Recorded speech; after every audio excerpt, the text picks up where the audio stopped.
Have you ever felt or wondered since becoming a mom, like, have I lost myself? Who am I anymore? I don't even know who I am. All of the thoughts. I've definitely thought all of the thoughts. And today I was thinking, I want to talk about how motherhood changes our brain and why we do not feel the same before we had children. Because this is the thing, the old you is actually still there somewhere. But to be honest, you have changed. Your brain has changed since becoming a mama. And I think we should talk about it. If this is your first time here, my name is Dr. Piper Grant. I am a licensed clinical psychologist. I am a mama, and I am the founder of Born Into Motherhood. I strive to offer education, validation, and support around all things in motherhood. We get to talk about kind of the difficult parts, the icky parts, the hard parts, and also the yummy, challenging, the yummy and good parts as well. See, the yummy and challenging even comes together when I say that. And recently, I have been doing a lot of research. I'm actually kind of geeky, sciencey. I'm like a kind of closeted geek. I don't even think I'm closeted anymore, but I'm such a geek. And I've been really interested in the last year and a half in the neuroscience of motherhood. And what was coming out is all these research papers looking at how there's changes in the gray matter, in the volume of gray matter inside a mother's brain. And pruning, meaning the changes that happen in the brain when a mom is pregnant and how our brains change. But what I realized people are not talking about is the parts of the brain and how certain parts of the brain not only then make us more inclined to be protecting our baby and caring for our baby and attending to our baby, but what is the implications and the impact on us as the woman who has become a mom? And so I've written all my notes today because, again, I want to make sure that I do not miss anything because, you guys, this is juicy. There is a lot of information. It is dense. But I promise you, well, I can't even make that promise because this might not be your jam, but I'm going to tell you, if you listen, you're going to find out so much about how our brain changes and why then you feel different, because literally your brain has changed. So we're going to talk about something today called the default mode network, DMN. This is an area in our brain that literally restructures when we are pregnant, okay? And we're going to cover how it changes, what's its purpose, and explain then why that impacts us as mamas in terms of feeling so different. I just love having information that helps explain the reason why things have happened to me, because then I think it validates not only my experience, but then it helps remove this like pressure or this inner criticism that there's something wrong with me or I've done something wrong or any of the things that I kind of want to shame, blame, and criticize myself about. And when I thought about this default mode network. I keep wanting to say DNS, but it's default mode network, the DMN. DNS is something else. The DMN, I felt like ding, ding, ding. This is like the missing piece about the brain changes. So there is a network in the brain that is responsible for everything such as self-reflection, identity, daydreaming, and emotional processing. This part of our brain, when at rest, so when we're not really focused on anything in particular, but we're just like chilling and maybe just kind of like in our thoughts, you know what I mean? Like, again, that daydreaming. This is when that part of our brain is active. And what it's helping you do is process memories. It's helping you self-reflect. It's helping you think about yourself. Think about it as like the narrator. Yeah, it's like that background narrator, that voice. I mean, I actually hear it as a voice, but all of us hear it differently. But like, it's a background narrator of your thoughts. And when you are in this process, you are actually doing a lot of self-reflection on, self-reflection. You're doing a lot of self-reflection. So you're looking at yourself. You're thinking through all of these memories and all of these things. The DMN plays a huge role in self-referential thinking. So meaning our identity, our emotional processing. And when you think about that, this is a part of our brain that goes under significant changes during pregnancy, I think it really can help us figure out like why as moms we feel such a radical shift in our identity. It's not just about bringing this like child into the world. Literally, you feel like your sense of self has actually changed. But you're right, It has. And I think that this also is helpful for partners because, well, we're going to talk about it, but when partners know this as well, or even surrounding family members, it's like it removes the crazy from it. Okay, so let's talk about how the DMN changes during pregnancy. So there's significant rewiring that happens. There's a lot of studies. Oh my God, there's amazing research. I feel like people are just starting to focus on the maternal brain, and it's super exciting, at least for me. And what we're finding is that the brain prunes. So think about pruning as like when you prune plants. So the brain does the same when pregnant. It prunes, and so it kind of cuts back in certain areas so other areas can really flourish and shine, okay? And it prunes neural connections in this area that we're talking about, which makes it more efficient to focus on caregiving. So breaking that down, it's pruning, attending to the default mode network, which is going to help it be more efficient in caregiving and attending to a child. What happens with the default mode network is that before, when we were in all of this daydreaming and thinking about ourselves and all of our personal thoughts and all of these things, now it's shifted and it said, girl, you are not going to be focusing on the self anymore. You are going to be baby focused now. That's what I hear it saying. It actually says curse words in my mind, but I'm not going to say that right now. And so this shift actually helps prepare the mother to attend to another, to attend to baby. This is amazing. This is great. This is how mom then puts the baby's needs before her and feels okay. She can almost preempt the baby's needs. She's going to keep the baby safe. All of that is wonderful.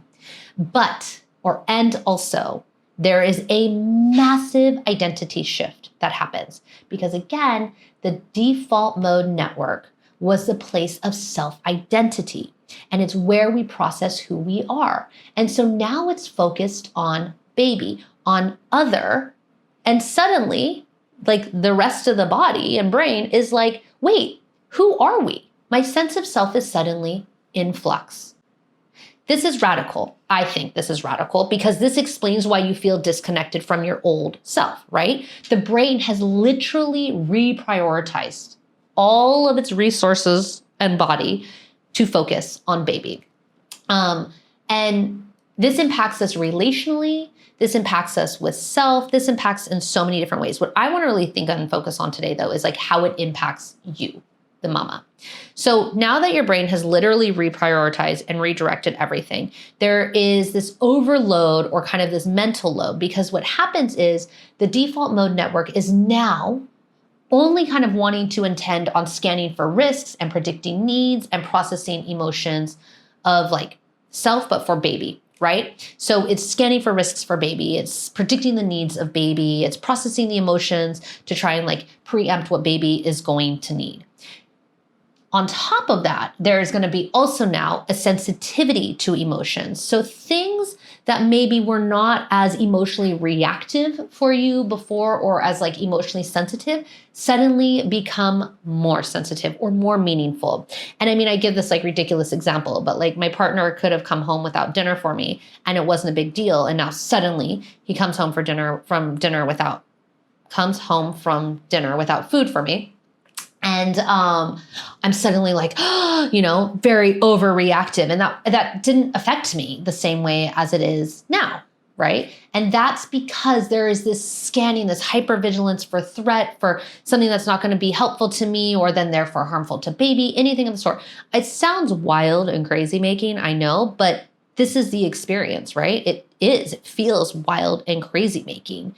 And so then, because that's not it, there is then an identity confusion. There's this guilt that comes in because the DMN is now in transition, right?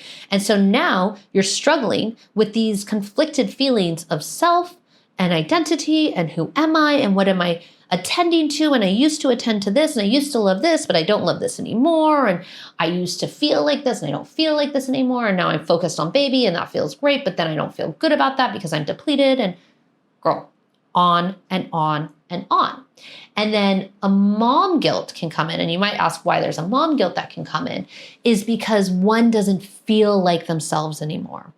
So then there's this guilt of I'm not showing up for my baby in the best way possible, or I'm not showing up for my kids in the best way that I know is possible. I'm not myself. So I can't be the mom that I thought I was going to be. Okay, what do we do about this, right? This is the biggest thing. You're like, great, thanks, Piper. So now you've explained and now we've validated. Cool, these are the things that are happening in the brain. This is why all of this is happening to me. But like, can we do something about it? Okay, first and foremost, I think it's about validating the experience. And if you follow me, if you do any work with me, you know, like I am really big on validating and normalizing things. I genuinely think that that's like a first step because it helps just regulate the nervous system. You are not losing yourself, okay? You are not losing yourself. Your brain is adapting to new ways of being, and it's doing the best job it can do. You are not losing yourself. I would also then like to encourage intentional self-care. And intentional self-care means activities that are going to activate activate that default mode network, okay? And things that feel yummy to you. So it could be something like journaling, quiet walks, meditation, exercise, anything that's going to feel like you are reconnecting to yourself, but it's going to be in meeting the evolving identity. And that might sound confusing what I just said. So you want to do something that feels yummy to you and also meet you in your evolving identity. So I'll give an example, is that there used to be activities that I loved to do before having kids, dance being one of them. And I've always loved dance. Dance has always been a part of my life. And when I went back to dance after having my first, I was kind of like, this doesn't do it for me anymore. And I think that can be confusing for many women. It's like, oh my gosh, I was waiting to get back to the gym. I was waiting to get back to dance. I was waiting to get back to my poetry class. I was waiting to get back to writing, whatever it is, ceramics, whatever. And suddenly you get back there and it just doesn't feel the same. So really what the process also has to be is a process of curiosity and exploration of what feels good to me now. So find something yummy that meets you in your evolving identity. And then lastly, I think it's just, as I said earlier, it's normalizing the transition. So you're not only validating it, but you're normalizing it. You are still you. You are still you, but you're in a new chapter. Okay. And it's okay to grieve the old version of you while also embracing this new one. That's okay. So it's okay to acknowledge I have changed and there are parts of me that no longer fit. There are parts of me that no longer are like as yummy and good to me. And that's okay. And I can grieve the loss of that. And also like, how do I embrace this new transition in my life? Imagine giving yourself like a hug that says, you're okay, girl. I still love you. I still got you. You're okay. You're still the same person. You're still you. You've just evolved. You've grown. You've changed. But that's not bad. That is not bad.